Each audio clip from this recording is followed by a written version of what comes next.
see you. Good to see you. How's everybody doing? Good? Some of you guys switched places. I was expecting you to sit in the seat you sat yesterday. Like, no, wait, what? I got to look over. You're over there now, and you guys are over here now. You guys have a good night's sleep? Yeah? I didn't. I was so excited. I got home and like, oh, I'm going to sleep. Nope, didn't happen. But I'll sleep next week, right? You know, we'll get through this event. Those of you who are at home, I want to congratulate you because, and hi, good to see you. Everybody in the audience here, let's wave to the people at home. Good to see you all around the world. Proud of you. Love it, love it, love it. So it's harder when you're here in our studio. You get energy from the crowd. You get energy from each other. When you're at home, man, you got to kind of manufacture the energy. So every once in a while, at home, get out of your chairs, move around a little bit, shake your hands, do whatever you got to do, but show up like you're here in the room. Kind of get your mind in that space to be able to do it. I see some living rooms filled with people. Leah's got a living room filled with people waving down there. Look at them. They're all excited. I heard some people rented castles and rented Airbnbs, and they've got houses filled up with people. So those that are doing that, congratulations for doing that. Where? Hey, there they are. What's up? Hey, Holly, you're up on the big screen, just so you know. Nancy's there, and Sharon's there. Good to see you guys from around the world. Lots of different countries. What's up? Pajama party. They got the pajama party already.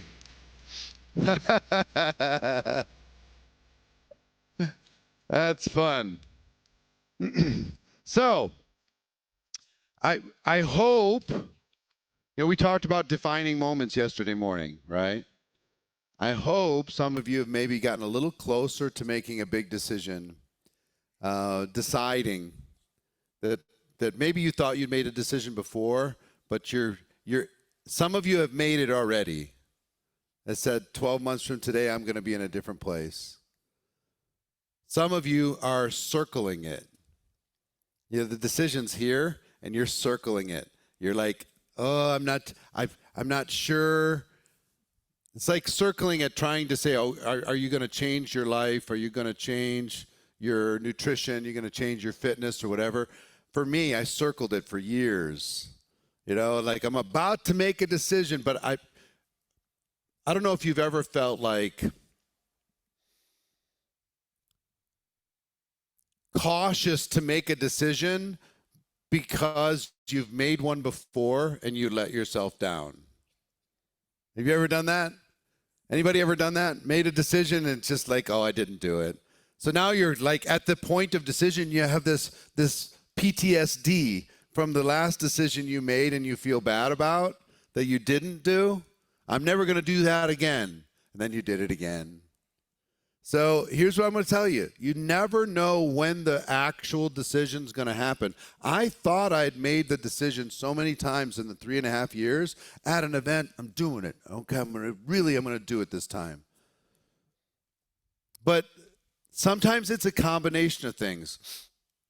A few years back, there's a whole bunch of things I needed to do in terms of fitness and health, and it was a combination of things.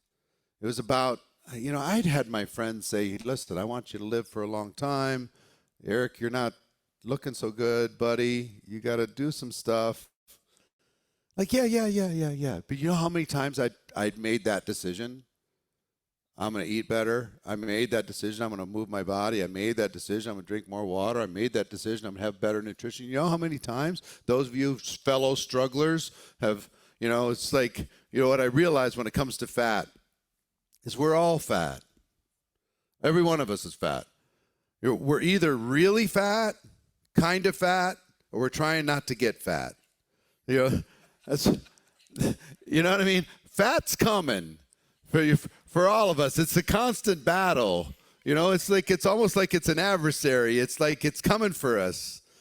So this is a common thing. At least it was for me. And and I needed to have a number of experiences that kind of happened in a short period of time, and part of it was accountability. One of those experiences was I met with a doctor, and the doctor says, you got some issues, not major systemic issues, but if you continue on this path, you're going to develop heavy insulin resistance. It could tip into fatty liver. It could tip into type 2 diabetes. I'm like, what? I'm fine. And he's like, no, you're actually not fine. You're going to shorten your life if you continue to do this. I'm like, oh, okay, that's a different conversation.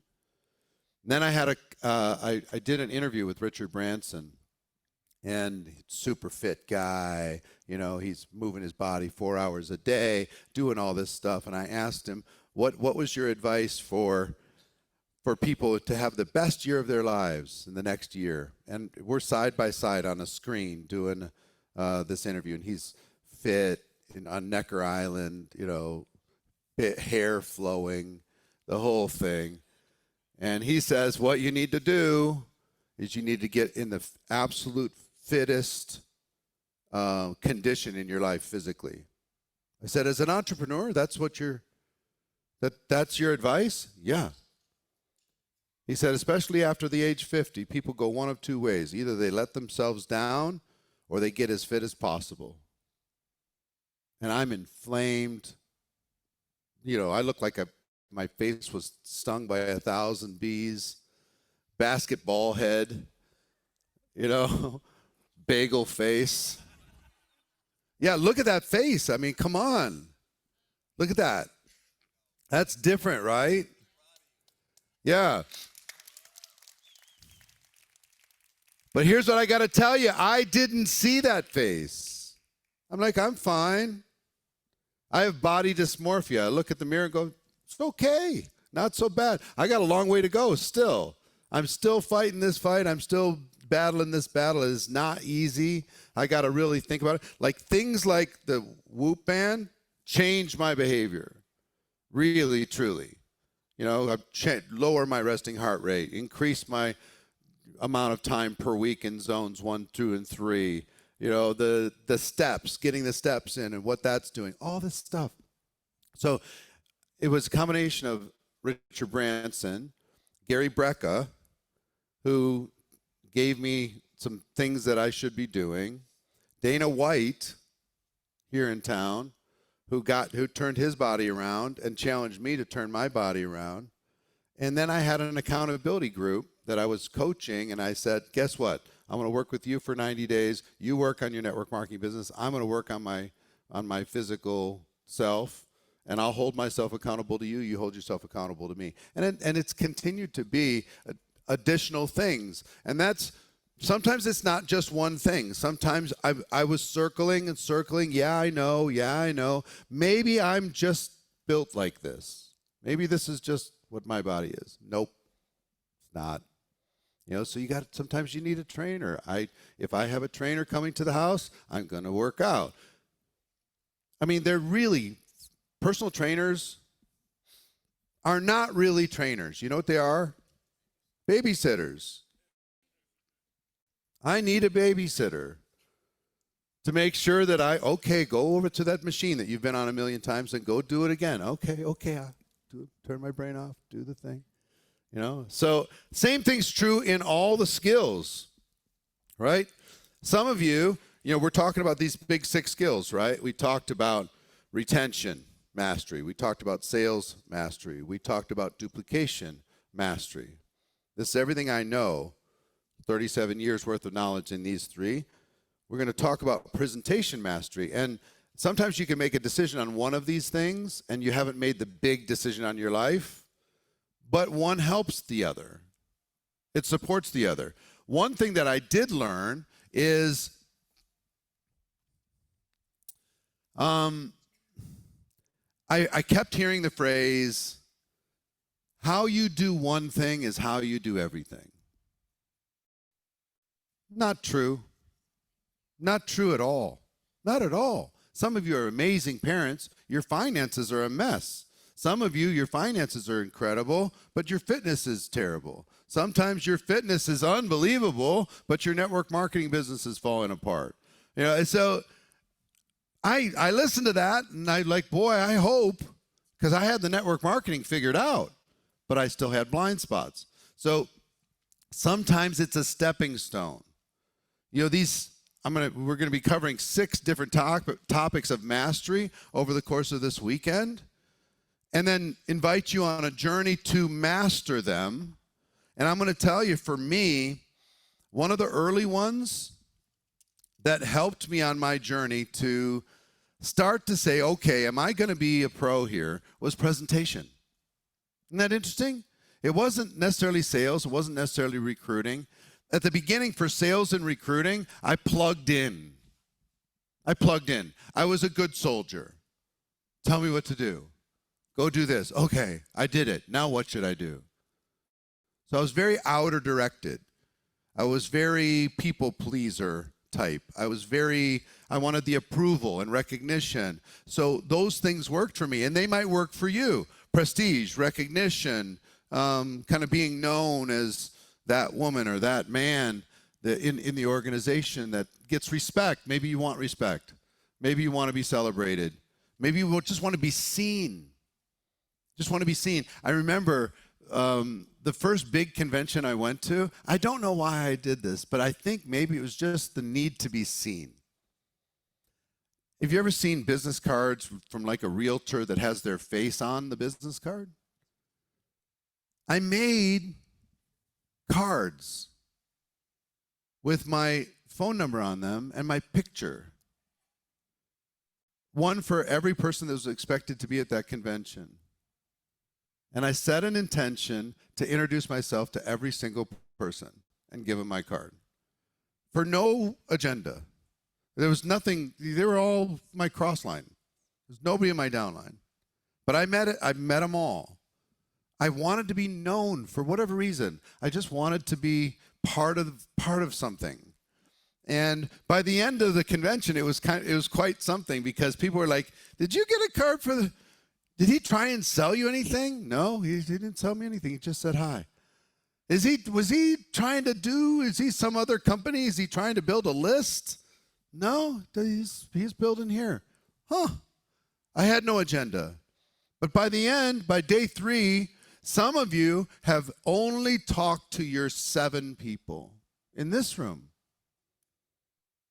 During the breaks, make an intention to go up, say hi. My name is.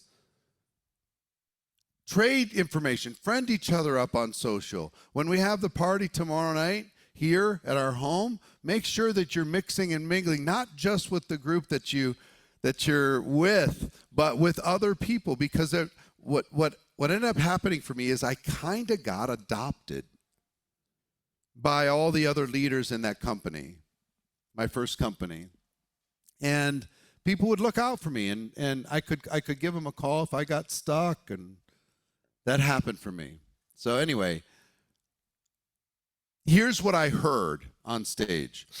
I went through my evolution. My evolution was sign up, take prospects, and my first evolution was I'm going to go tell the prospects about this incredible opportunity. That did not work for me because I didn't have enough credibility. I was a young kid. Who was listening to me? I mean, just like nobody. I couldn't get people to show up for free breakfast. I couldn't get them to show up for a cup of coffee. Nobody was listening. So I learned to leverage other people. That was my first phase. Bring a prospect and connect them to somebody more successful than me, and let that person do the presentation over coffee, over lunch, over whatever. So I became an inviter. I was a connector. Let me connect you. And I learned how to compliment a person. If I was talking to Nuno, and I say, hey, my friend John, I told my friend John about you. He wants to meet you. Can we get together for coffee sometime? And it's just like, oh, this successful guy wants to meet me? That's interesting. Well, what did you tell him about me?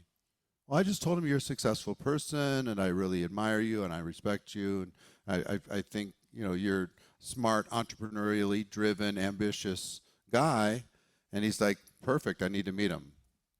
So can we make that happen? So I compliment, I connect, I built them both up, and then I get them together and said, Nuno, this is my friend John. John, this is the one I was telling you about. And John, I owe a lot to John. John's helped me, been a mentor to me, and I thought you guys should connect. And I just sit back, and then John would do the thing, you know? And it would work for me. But there were limitations because it's not always easy to get a successful person's time to help you. So then there was these Tuesday night, Thursday night, Saturday morning meetings, Tuesday night, Thursday night, Saturday morning meetings in hotels that I was like, oh, I can just bring my guests and still tell them, the presenter, the person hosting this meeting, they want to meet you. You know, and then I go to that person at the event. I told them that you know, you want to meet them, so don't act surprised. Like anybody I bring to you, all I want you to say, John, is, oh, you're the one. That's all I want you to say. So I would bring people, and that worked. Okay? Then there was introducing people to tools like a video, show them a video that I didn't have to wait for a meeting. I could do that. But at a training, first of all, I noticed a couple things. One, the person up in front of the room was always the people making the money. And somebody actually said in the training, the person with the marker, drawing the circles and stuff, the person with the marker makes the money. Like, I want to make money, but to go do a full presentation, no thank you. I am not ready for that. That's too much stuff. I'm more of a connector than I am a presenter. I'm just going to connect.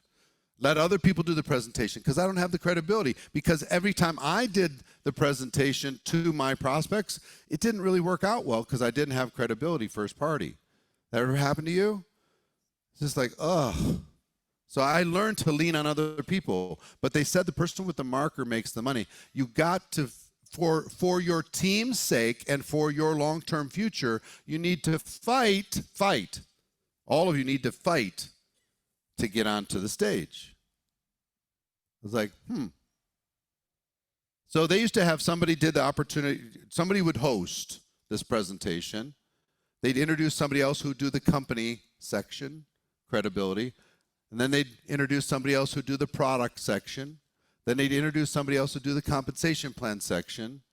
And then the host would bring up a group of testimonials, 6, 7, 8 testimonials, like 1 minute at a time, bunch of different backgrounds. And then the host would close. So host was most important. Then there's these other players. So here's what I asked my mentor. I said, okay, you're an amazing host. I'm not ready for that. But what's my process? Step 1 of the process was your part of the presentation in the audience. I'm like, what? He said, yes, you are part of the show. You are part of the impact. I said, how can I help? He said, here's how you help. Be there early. I can do that. 2, leave your problems in the car. Don't bring your problems to the meeting. 3, put a smile on your face and have energy when you come into the room. 4, network with every other person in the room. Connect people with each other. Tell stories, be enthusiastic, help a person feel good about being in the room, help them feel welcomed if they're walking in to a room full of strangers. Oh, so that's my job? Yeah, that's your job. Then when you sit in the room, don't sit in the back, sit up front. I said, why is that important? Here's why. He said, I want you to do one thing for me. He said, you ready? I said, yeah. He said, do this. And I don't even know why it was called this, but he called it the McCabe nod. McCabe. Like somebody invented this. Because like I want just the front row to nod for me. Just nod. Yeah, yeah. So do you agree with what I'm talking about? Does this make sense to you? Yeah, does this help? Yeah, so it's already impacting the other people in the room. They're like, oh, wow, yeah, okay, me too. Yeah. So and you can choose to nod or not nod. You can have people on your team that are bored because they've heard the presentation 473 times. So they do this. They put a sour face, a resting bitch face on for the presenter. Like, they're on your team giving you that face in the front row, draining the presenter of energy. Just with a sour face. They don't even realize they're doing it. Nobody meaningfully wants to have resting bitch face, but it happens. I would talk to my team, you okay? Yeah, I'm fine. Tell your face. What the heck? Just put a smile on occasionally. Now, so I'm nodding. Yes, okay, I'm nodding. And he said, part 2, you should be taking notes. I said, I already know the presentation. That's not the point. If somebody in front of you is taking notes, you're going to be like, well, I need to at least put notes on my phone. And don't take notes on your phone if you're in a training in front of other people you're trying to influence. Never. Here's why. It's convenient for you, but it looks to them like you're distracted from the presentation and not focused. So you need to be taking notes physically and nodding. But add it to your phone later. Oh, that's a good one. Yeah. Oh, yeah. And then if I ask a question, how many people are excited? Yeah. I couldn't even get everybody in this room to raise their hand. What the heck's wrong with you? What the heck is wrong with you? You know what you are? An example to everybody who's watching from home. If I got to push you to raise your hand, the people at home, how many people at home are excited? See? Now, they're only waving because I just set them up to wave. It's not their automatic nature. Their automatic nature is to watch this like they're watching Netflix. Seriously, just sitting back, I wonder if I'm going to learn something today. Blah, blah, blah. Some of you at home haven't told your face that, you're up in front of 50,000 other people that could be seeing you at any moment.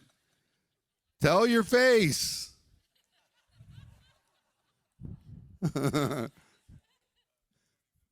Yeah, listen, the other thing, little phrases really help me. There's always someone watching you that is capable of greatly blessing your life. And it's how you show up that will determine what you end up getting. So, I learned to be on. When I'm in the room, I'm on. When I'm in the lobby, I'm on. When I get out of the car, okay, I'm on. I'm already presenting. I'm not on the stage, but I'm already presenting by introducing and networking and smiling and saying hello and engaging with the person, giving energy to the presenter. Not being too cool for all this stuff. Taking the notes, sitting up front, nudging the person. That's a good point. Have you ever thought that one's really, really amazing? And I learned to do it even though I've heard it 8,000 times. You got to think about this like a Broadway production. And you in the audience are part of the cast. In order to be able to create an experience that the person sitting in the audience trying to make a decision for themselves can make a better decision.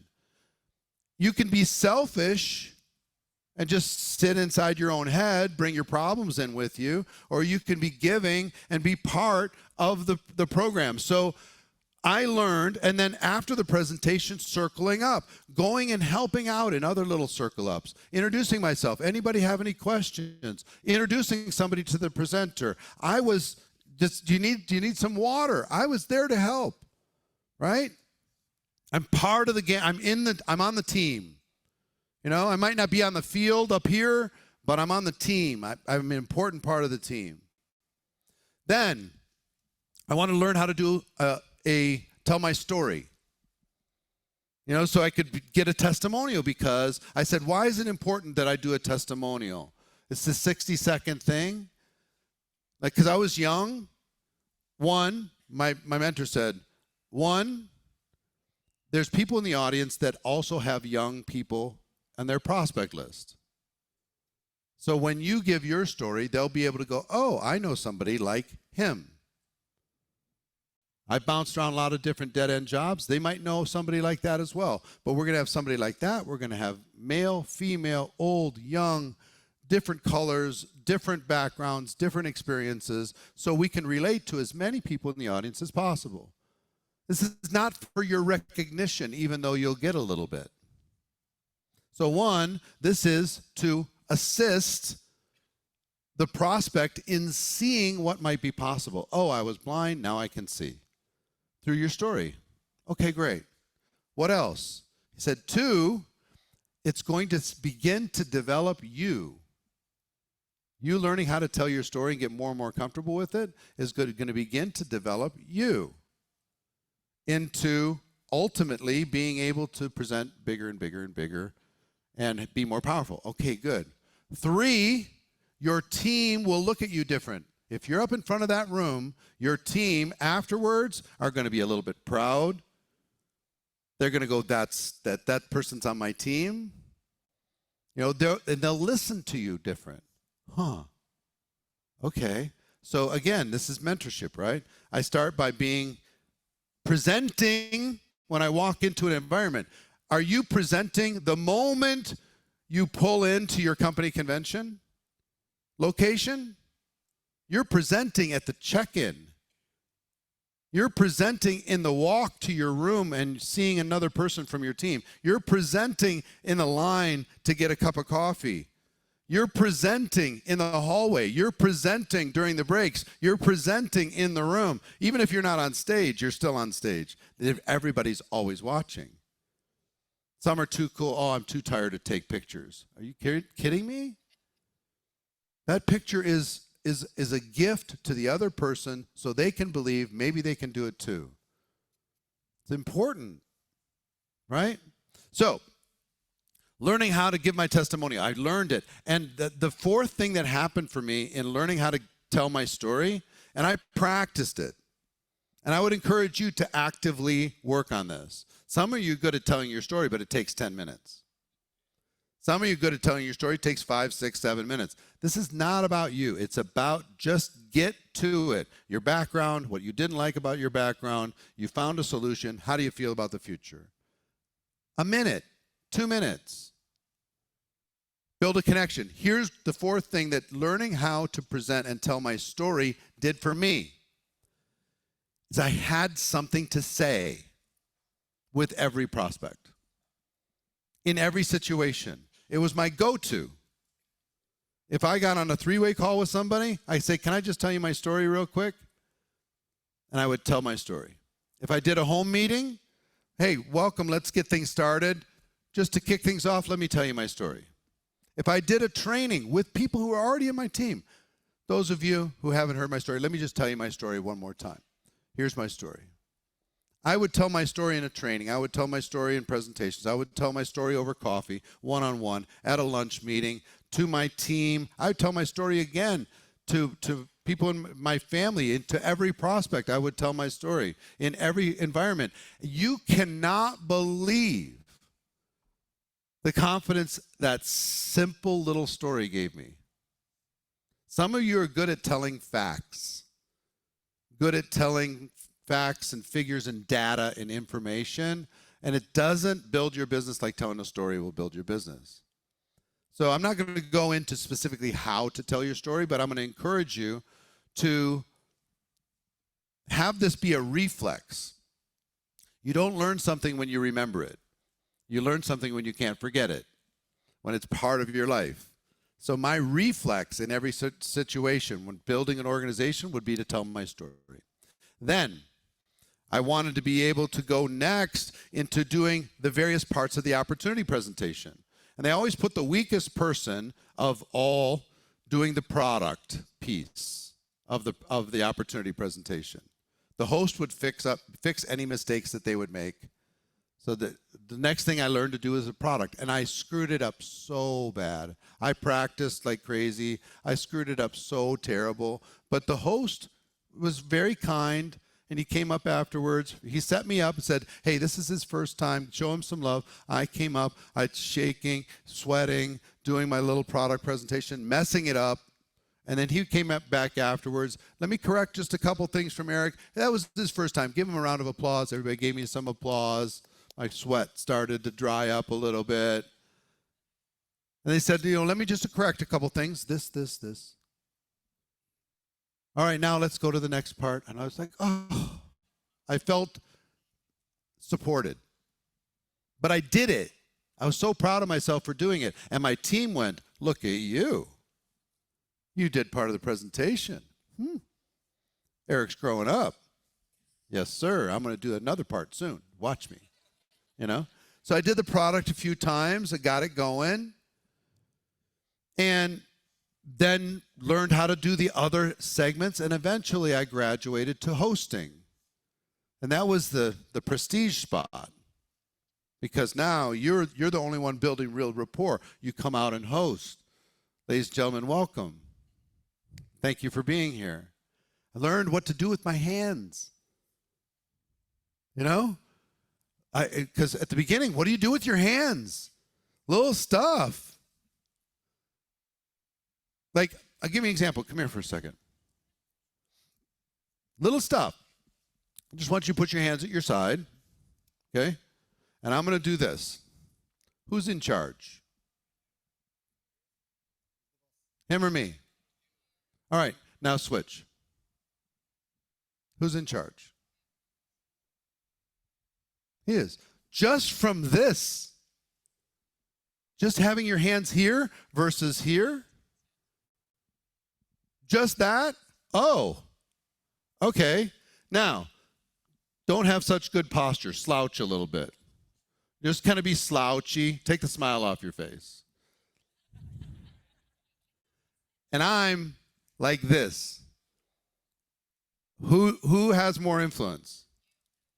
Not even close. Now, opposite.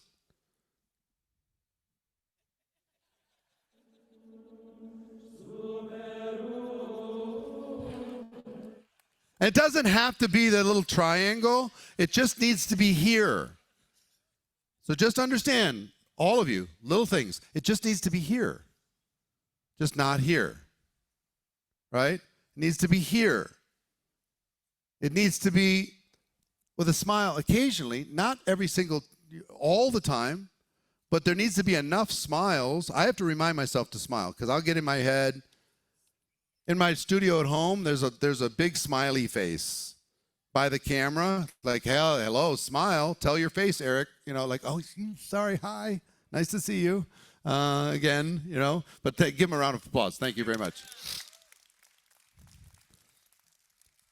So I learned how to do an opportunity presentation, and I learned it so well. Here's the thing. I could pretend I could be an actor, even though I wasn't a leader. Okay? So I could learn my lines. If there was a commercial that you could film and be the star of a 1-minute commercial on television, and they would pay you $1 million a year to be that spokesperson, but you had to learn some lines. How many of you could learn the lines for $1 million a year? You could learn the lines. How many of you could nail it? Yeah, for sure. Even if it's not your nature, you can nail it. So that's the way I treated it. I wrote down every word of a presentation, word by word. I recorded my own voice. I listened to it 1,000 times. I got it so it was like a one-person play. That was the presentation was. It was like a one-person show. And I could introduce other people into the show because I knew my words. I could do a 3-hour training on that same thing. I could do a 45-minute overview. I could do 20 minutes over lunch. I could do it in 4 minutes on a phone call. I could do it in all these various forms. And my confidence, boom, went up so much. So 1, being part of the cast. 2, learning how to tell your story. 3, learning how to do an opportunity presentation, right? So that's excellent. And I decided that if the person with the marker makes the money, I'm going to get that marker. This marker's mine. I'm getting the marker. So, because, I mean, think about it. Think about all the greatest presenters in your company and what is their income compared to the non-presenters. Night and day. It's a crazy little sneaky thing, learning how to do this. And some of you, from whatever in your upbringing, have said, well, I'm a behind-the-scenes person. I like to put my people up on stage. Well, your people are getting a disservice because the rest of your team needs to see you in order to be able to listen to you and respect you. You need to get up there, okay? So learning this is really, really important. So 1 is your story. 2 is other people's stories. Learning how to tell stories. How many stories can you tell? Learning how to be a storyteller. Early mentor mine said, we are storytellers and we are well-paid storytellers. You need to learn how to collect stories. Respond to every circumstance with a story if you can. Somebody says, well, what's the ingredients in the product? You might know that. You can give them the ingredients, or you can say, I don't know about all that, but all I know is story, story, story. Tell a story about the scientists. Tell a story about the clinical study. Tell a story about somebody getting results. Tell a story about somebody changing their life. Tell a story about somebody using this product in order to be able to create a different future. Tell a story. You need every story. You need nurse stories and teacher stories and stay-at-home mom stories and single parent stories. You need student stories. You need retired people stories, old people stories, young people stories, people who failed their whole life stories, people who are already successful and millionaire stories and still join network marketing, successful entrepreneur stories, people who are on their last dime stories. You got to learn how to tell these stories and tell them well. Because if you learn how to tell stories and teach other people how to tell stories, I promise you, the old saying, facts tell, stories sell. Learn how to tell stories, other people's stories. You need to learn how to present about your products. Now, with your prospects, you should always be using third party. But for everybody else, you can be the third party. Your team brings somebody to you, you can tell them about the product. Just don't tell it to your prospects. Use a third party for that. But for everybody else, when you're on stage, you need to be able to present your company's products in such a compelling, exciting, interesting, visionary way that people lean forward when you're talking about the products. When you're presenting them, you're not just giving people data, you're taking people on a journey. You're getting into people's imagination. That's what storytellers do, is they get into people's imagination. Here's how I heard somebody say it once. You need to paint a picture in somebody else's imagination. Take your words to paint a picture in somebody else's imagination so they can see it. They go, oh, I can imagine. Oh, I can see that. Oh, all right. So when you're talking about your vision, you talk about products, anything else, you've got to be able to paint that picture. You know, what I've been working to do over this last day or so is paint a picture in your minds of what's possible. Help you start to see it, start to believe it. Because if you can get to that belief level, you can make a decision, right? Trying to get you to that decision, the real one. where everything changes. Your life is completely different. 3 years from now, you're living a completely different life.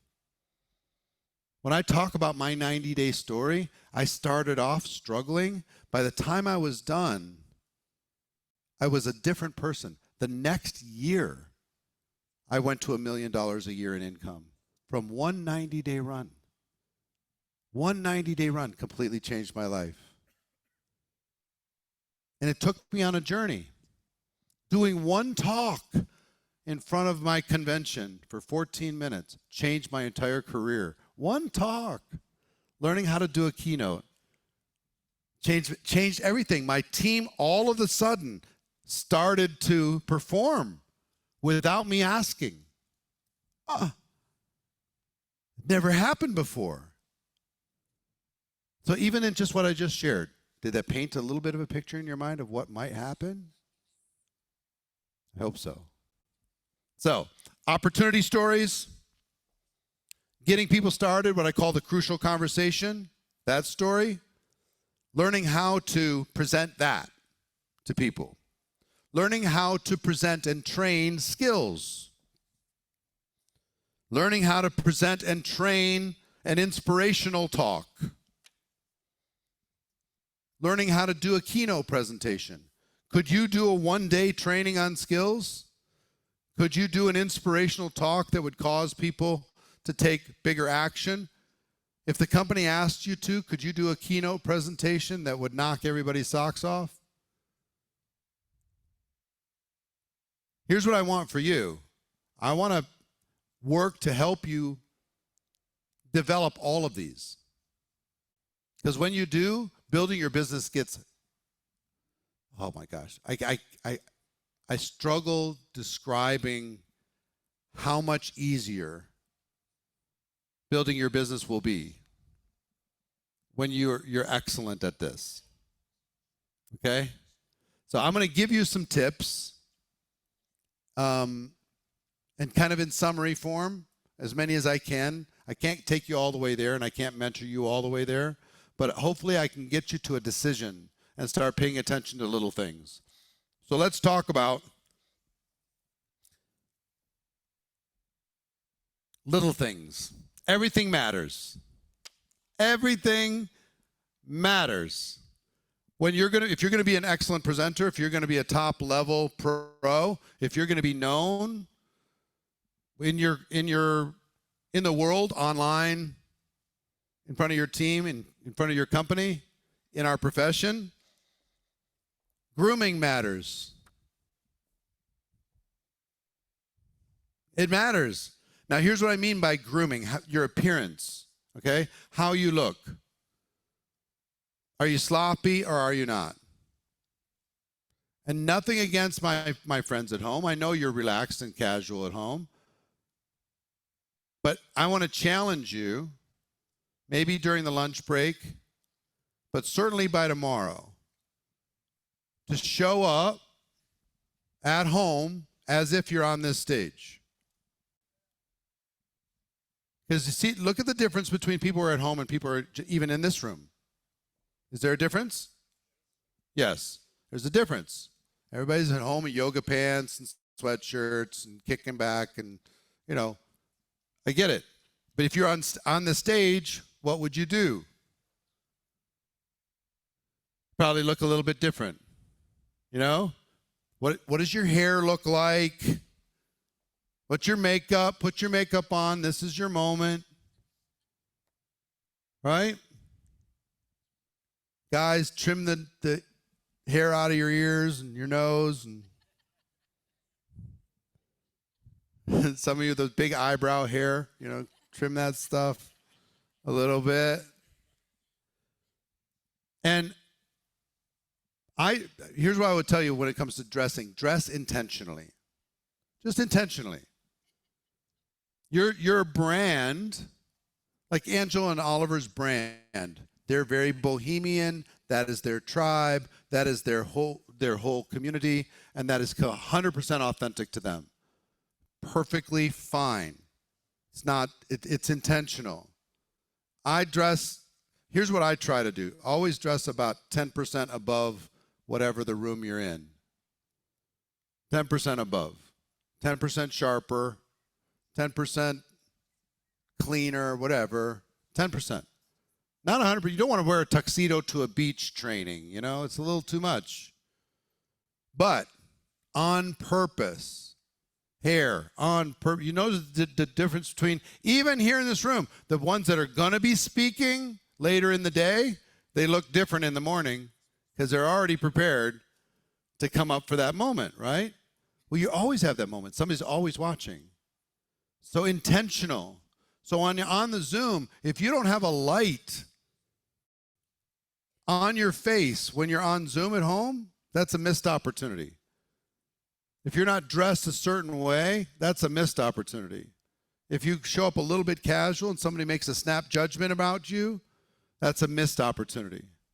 So grooming matters. Clothing matters. Just does. Just does. If you want to have an impact, think about, what is my audience? What do I want to do? If I was talking to a bunch of teenagers, I might dress a little bit different. I'll put on my Travis Scotts, and they'll go, oh, he's got Travis Scott sneakers. Okay. Maybe I'll wear jeans, but I mean, it's still going to be intentional. Maybe I'll wear a watch that's a fancy one. They'll go, oh, okay, fancy watch. You know what I mean? Might be a little different. If I'm in a boardroom for some big company, it's likely going to be slacks and sport coat, jacket. Now, maybe suit and tie, depends on the company. Don't do a lot of ties. Yeah, Richard Branson cut off one of my ties one time. That was fun. So clothing matters. Posture matters. Posture. Even posture in your Zooms. Posture in front of your group. I struggle with posture. I'm a sloucher. You know, when I'm sitting on the couch, I slouch. When I'm sitting behind my desk, I slouch. I have to really work on it. My body actually gets a little sore from holding myself the way I should be holding myself all the time. Over the course of these 3 days, my body gets a little bit sore. But the way I stand, the way I hold my hands, the way I have my shoulders, the way I have my chin up, all matters. All of this has an impact. Okay, so I just want you to think about it. Be aware of it. Your energy. Your energy. Some people will just put people to sleep by their energy. Some people will not want to join you because of your energy. And sometimes it's unintentional. Early in my career, I believe that there's people who light the room up when they walk in, and there's people who dim the room when they walk in. I was a dim the room person as a network marketer because I would get so in my head thinking about stuff. I'm always strategizing.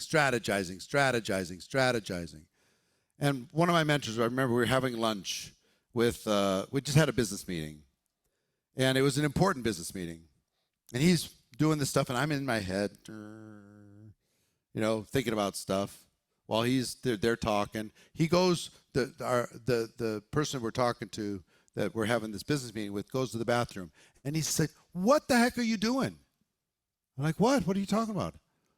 What is going on with your energy? If you don't change this, you cannot come to any more meetings with me, ever. I'm like, what are you talking about? I'm totally here. I'm mentally taking notes. I said, I don't care about your mental notes. Show up. Tell your face that you're excited.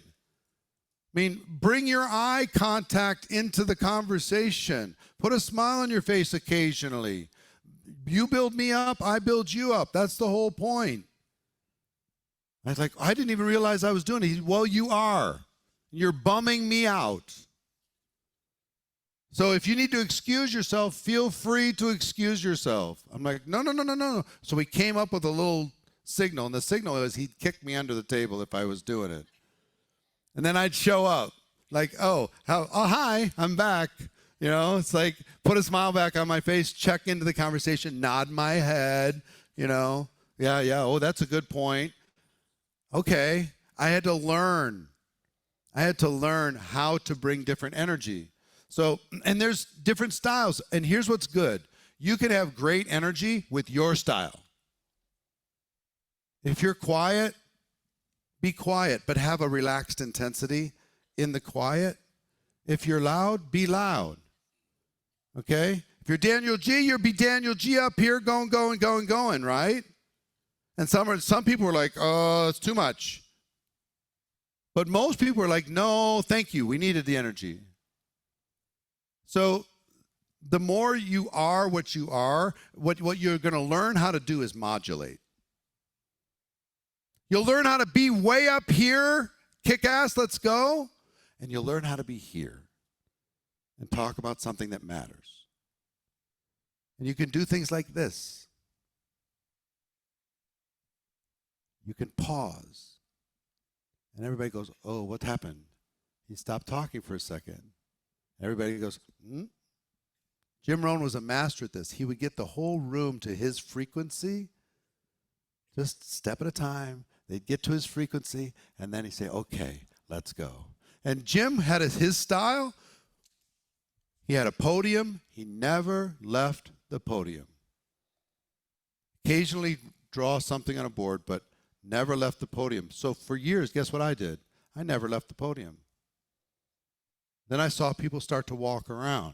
Like, oh, I wonder what that feels like. That seems scary, because I was attached to my podium. And I said, no, okay, I started to walk around. Learned how to have variety of energy. Learn how to anchor different parts of the stage. I don't know if you notice, but typically if I'm talking about something on the negative side, I'm over here on this part of the stage. Consciously. And if I'm talking about something positive, life-changing, I'm over here. Consciously. You might not even know it, but you've been impacted by this for the last 24 hours. Every time I come over here, it's a one type of energy. Over there, it's a different type of energy. Right? Past, present, all of this anchoring stuff. It all matters. All of the stuff matters. Variety of your voice matters. Energy, tempo, it all matters. Humor. Humor was a hard one. Finding something, if you deconstruct the TED Talks, they have a humor point at about every 60 to 90 seconds for the most successful TED Talks in the world. Well, I'm not a funny person. Don't have to be a funny person.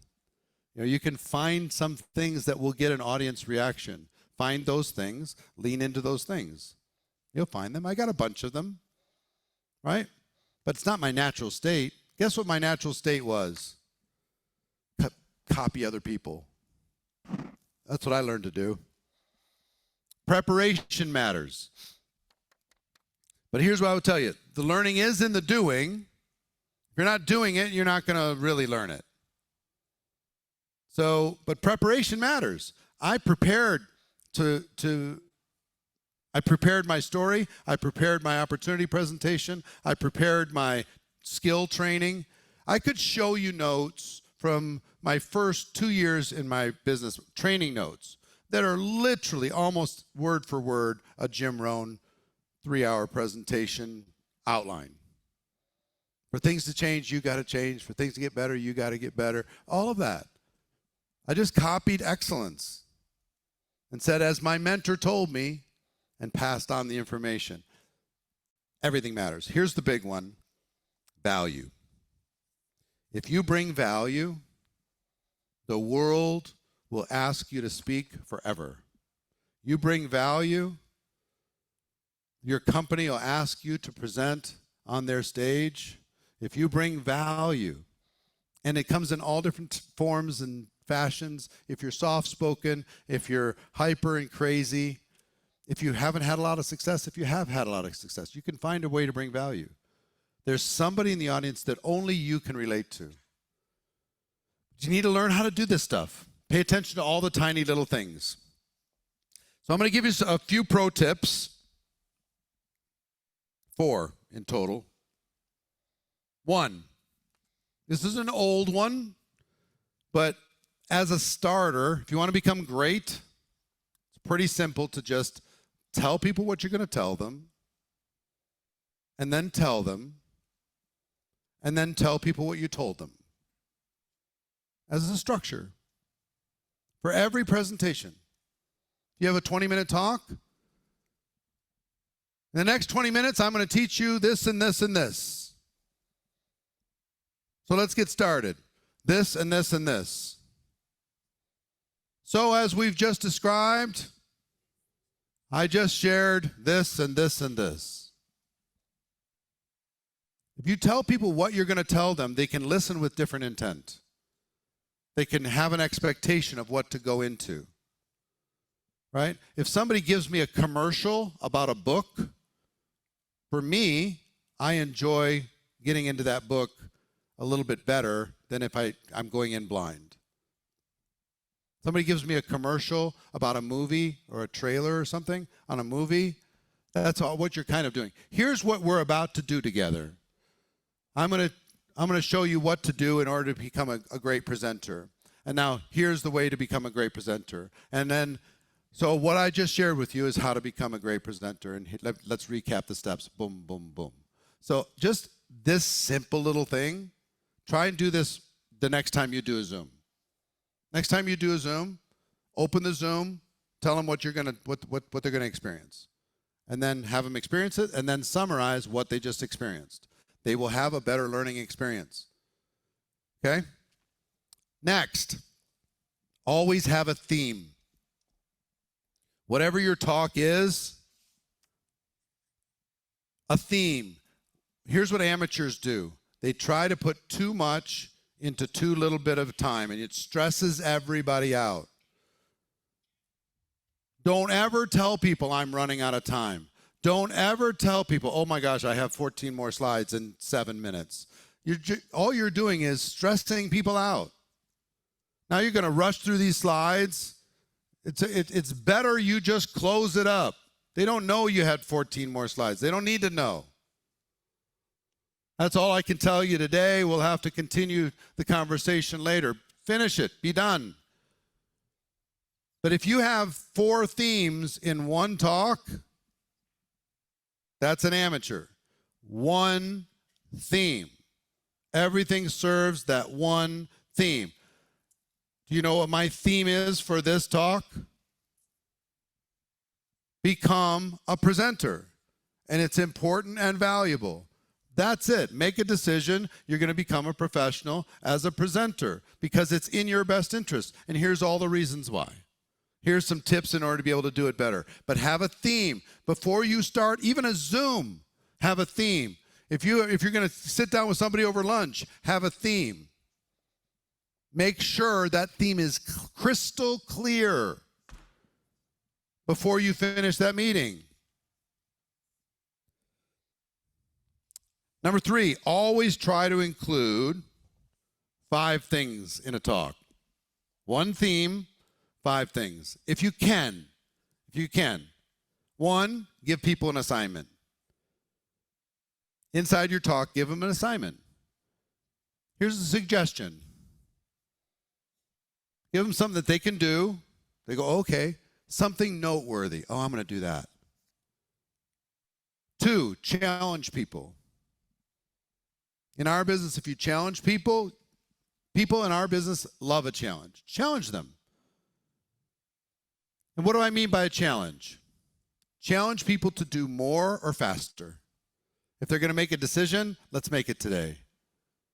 If you're going to change your life, let's change it in the next 30 days. If it's going to be a 90 days, let's do it in 60 days. So it's either more or faster. Right? You're going to do this, you're going to bring 10 people, you have to start 10 conversations. All right, let's start 25. Challenge, challenge, challenge. Always challenge for a little bit more. You'll find that people rise to a challenge. Think about all the great speeches. You know, the I Have a Dream speech, one of the most famous speeches ever. I have a dream. Jeez. There he is. So, okay. That was really fast. And not planned. So assignments, right? How many assignments were in that speech? Go listen to it. How many assignments were in that speech? How many challenges were in that speech? How many stories were in that speech? What was the vision in that speech? A lot of vision, a lot of stories, assignments, and challenges. And then finally, fifth thing that you want to do inside of a talk, and this is in talk architecture, right, is a call to action. Finish your talk. Tell them what you just told them. Finish your talk with the next thing I want you to do is this. Okay? So next time you do a Zoom, try not to finish the Zoom until you've done all 5 of those things. But no, but it's just an organizational Zoom with just our team, and we're talking about strategies for the holidays. Fine. Talk about strategies for the holidays. But have an assignment for them. Think about what that can be. Have a challenge for them to do more faster. Tell some stories of people who've done it in the past and had success. Tell stories of people who didn't do it in the past and lost the whole month, and it took 90 days for them to recover. Tell them the vision of what it's worth for them if they do what you're suggesting that they do, and give them a very specific call to action at the end. They'll forget all the rest. They'll remember the call to action. Okay? If you're going to serve, and not everybody's going to listen the same way, but I'm going to tell you, assignments, challenge, stories, vision, and a call to action. And let me give you a bonus tip. Bonus tip is this. It's okay to copy people. It's okay to copy people. In our business, it's fine. Copy them. Is anybody you admire? Do their talk. Give them credit. I learned this from one of my friends in our business. I learned this from one of my mentors. Find a talk that lights you up, and then do that talk. I did Jim Rohn talks. I did Les Brown talks. I did Brian Tracy talks. I did a talk that was 30 plus years ago. My first big talk. And you don't need to play it, John. I know he's got it queued up. But I did this talk, and I really prepared. And I listened to there's a program I bought that was the 50 greatest talks ever. And I just listened to all these different speeches, a lot of them political speeches. But I listened to these different speeches, and I incorporated a bunch of different things. Like I came up with a phrase, I'm going to the top, in that talk. And when people doubt you, you tell them, I'm going to the top, I'm going to the top, I'm going to the top, I'm going to the top. I repeated that phrase over and over and over again because the I have a dream was repeated over and over and over again as a way for people to remember. How do you remember that speech? You don't remember that speech about racial equality. You remember that speech, I have a dream. Okay, I'll do that. So I pulled a little piece from here. I pulled a little piece from there. Even the phrase, you're going to see me waving from the top of the mountain or dead on the side of the road. I'm not going back. I say that in the talk. That's an exact Jim Rohn quote from another talk that he did about the day that turns your life around. A little piece from here, and a little piece from there, and a little piece from the next guy. I pieced it all together, and I will tell you, I started when I was in theater early on, and musical theater and stuff. People would just say, just be yourself, relax, just be yourself. Terrible advice for me, because I didn't like myself. I wasn't comfortable with myself. So what I learned to do is be other people. So for a good season of time, I was Jim Rohn, standing behind the podium, looking at my notes, telling my story, using his same voice inflections, all of it. If you go back and listen, you could still hear some today. If any of you students of Jim Rohn, you can hear quite a bit of Jim Rohn in my voice today. And then I saw Tony Robbins walk away from the thing. Like, okay, this is something different. And then I saw Tony do this. He got off the stage, and he went and connected directly to a person. And it's like change the energy of the room. I'm like, oh, that's interesting. I wonder if I could do that. So then I started to play around with that. How many of you felt a change in energy when I just came here? Like, oh, okay. I've been in crowds where the crowd is, it's not to be judgmental, but boring crowd, with kind of boring type products, not really exciting, motivational, but they make money. And you could tell they had to be there. The people who were sitting in the audience had to be there. They didn't want to be there. So I'd come off, I'm doing this thing, they're all half asleep.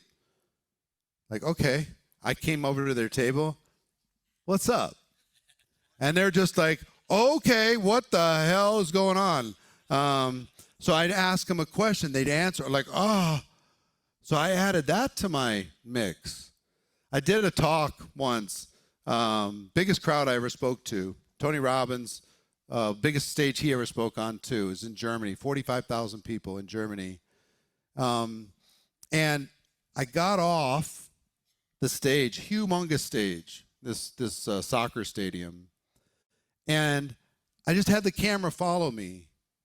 And I literally went all the way to the top row in the stadium. And I sat down next to some people. I just trained sitting next to them. And everybody's freaking out. Like, what the heck? This is not usual. But so, just like my old story of going up and singing and handling it when I forgot the words to the song, I'm just going to go up there and what's going to happen? We don't know. But that's part of the variety of making something interesting sometimes. Sometimes you can come around, you can interact, you can ask a question. What's your biggest obstacle? How can I help you overcome it? And you do a coaching session in the middle of everybody else live to be able to help them change their life. Okay.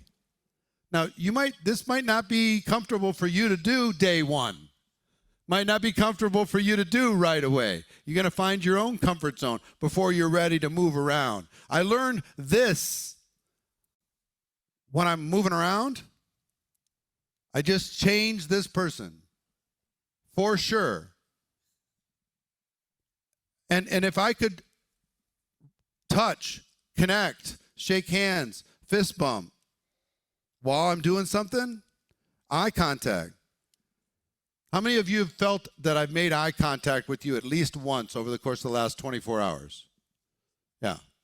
I've consciously made an effort to do that. That's just another tiny little piece. Because if you ever gone to a concert of an artist that you really admire and they made eye contact with you? Has that ever happened? Raise your hand if that's happened. What happened in that moment? It's like, oh, Justin Timberlake just looked at me. You know what I mean? Completely different concert immediately. We just had a moment. The rest of you don't even know. Right? So you can create these moments. You can create an emotional connection. You can create different energy. See, I'm back up here now. It's more safe. It's a little less hectic, right? Learning how to play an audience. Learning how to raise the emotions up and down. Learning how to add intensity, to bring it down, to be real, to be interactive. What are we trying to do? We're trying to assist somebody in experiencing a breakthrough. Every one of our talks, it's different. If you're going to go speak for your local community, Chamber of Commerce, that's one thing. In our business, there's somebody in every single crowd that's ready to make a decision that will change their life. You know what we do when we talk to them? We assist them in making that decision. We help them go, okay, I'll do it. Okay, I'm scared, but I'll do it. I'm nervous, but I'll do it. How many of you are ready to take your presentation skills to the next level in the next 12 months? Yes? Put a 1 in the chat. During the lunch break, those of you at home, I have an assignment, my VIPs and super VIPs, talking to you, Teresa. Talking to you, Cecile. Talking to you, Marcia. Talking to you, Jennifer. Talking to you. I want you to show up after the lunch break like you're going to be on stage. Okay? If you need to go get a lamp, take the lampshade off and put a light in your face so the lighting's better, do it. If you need to change clothes, do it. You got to go fix up your hair, do some makeup, do it. Whatever you got to do, but show up on purpose. And I'm going to pull some people randomly out of this and have you come up and tell your story to the rest of the world, okay? In front of 50,000 people. You ready? Miranda, you ready? Yeah? All right. We'll see. All right. So, same thing true. You guys, here's what I want you to do. It's not necessarily today, but tomorrow. Imagine that you're going to be pulled up on this stage because I'm going to pull some people up. Okay? So I just want you to show up ready. And I'll know who's ready. I'll walk up my first time, I'll go, oh, she's ready. He's ready. He's ready. She's ready. Okay. Who knows? Maybe we have a special panel just for you guys to be able to talk about it. Okay? Huh? Can you go shop tonight? You shouldn't have to. You're you. Just be you. I'm not saying you have to go shop. I want you to be you, but the best version of you. Well, I'm giving you permission. Jeff, she has permission to go shopping at Crystal's at the fanciest place in town. Go figure that out. So here's what we're going to do. We're going to take a 15-minute break. And during that break, it's a work break, okay? I want you to get into groups, and I want you to find, again, we're going to network. Get away from the group that you're always talking with unless you have to do it because of language. Okay? If you have to do it because of language, fine. But get into groups of about 5 or 6, and I want you to answer these 2 questions. The same thing for everybody at home. We're going to split you into groups. What is your monthly revenue goal that you want to achieve by the end of 2026? How much do you want to be earning in December 2026 for that month? I want a monthly number. Okay? And forget about what's reasonable. Just what came into your head. What would be a successful year? And 2, what needs to change in order for you to accomplish that goal? Okay? Those are the 2 questions. And here's what I'm going to tell you. We're going to come back in 15 minutes. You're going to hear from one of the fastest growing, most successful network marketers in the world, Sandro Cazzato, right after this break. And this afternoon, you're going to hear from Russell Brunson. You're going to hear again from Daniel G. We're going to be talking about leadership and recruiting. We got a lot that we're going to cover. Today is just going to absolutely blow your minds. I'm going to let you know about all of this retention mastery, sales mastery, duplication mastery, presentation mastery to guide you towards the ultimate breakthrough, okay? It's time for all of us to change the game. So we're going to take 15 minutes, treat it serious, be in your seat, and 15 minutes from now, ready, set, go.